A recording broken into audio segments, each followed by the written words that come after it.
Good morning. আরেকটা mini blog নিয়ে চলে এসেছি। সকালবেলায় উঠেছি, মামন আমাকে গরম জল দিয়েছে, আর এদিকে টিফিনে বানিয়ে নিয়েছি ছোলার ডাল আর লুচি। এদিকে ছেলে মেয়ে উঠে বসে পড়েছে, রেহানা ঘর ঝাড় দিচ্ছে, আমিও ব্রেকফাস্টটা করে নিচ্ছি। অবিরাজকে 4টে বাদাম খাইয়ে দেবো। অবিরাজ অনুষ্কার ব্রেকফাস্ট হয়ে গেছে। আজকে রান্নাবান্না করে নিয়েছি, চিংড়ি মাছ ঝিঙে দিয়ে তরকারি, এদিকে মাংস করব, আর মামন আমার জুসটা করে দিয়েছে, সেটা আমি এখন খাবো। আর এদিকে রান্নাবান্না করছি, পেঁপে কেটে রেখে দিয়েছি, অবিতের জন্য আম ভিজিয়ে রেখে দিয়েছি, স্যালাড করে রেখে দিয়েছি, উচ্ছে আলু ভেজে রেখে দিয়েছি, আর ভাত হয়ে গেছে। তো মাটনটাকে ভালো করে কষিয়ে নেবো। আজকে যেহেতু সানডে, আজকে মাটন না হলে তো চলবেই না।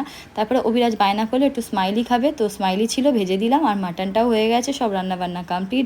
সন্ধেবেলায় একটুখানি কাঁচা ছোলা দিয়ে পেঁয়াজ শসা দিয়ে টমেটো দিয়ে খেয়ে নেবো। গ্রিন টি নিয়ে নেবো। অভিজিতের জন্য চা করেছিলাম, ফ্লেভার টি, ঢাকা দিয়ে রেখেছিলাম। আর রাত্রিবেলা করে নিয়েছিলাম তরকার ডাল সেদ্ধ হয়ে গেছে, মামন এসে কেটে বেটে দিয়েছে, তো তরকাটাও আমার হয়ে গেছে।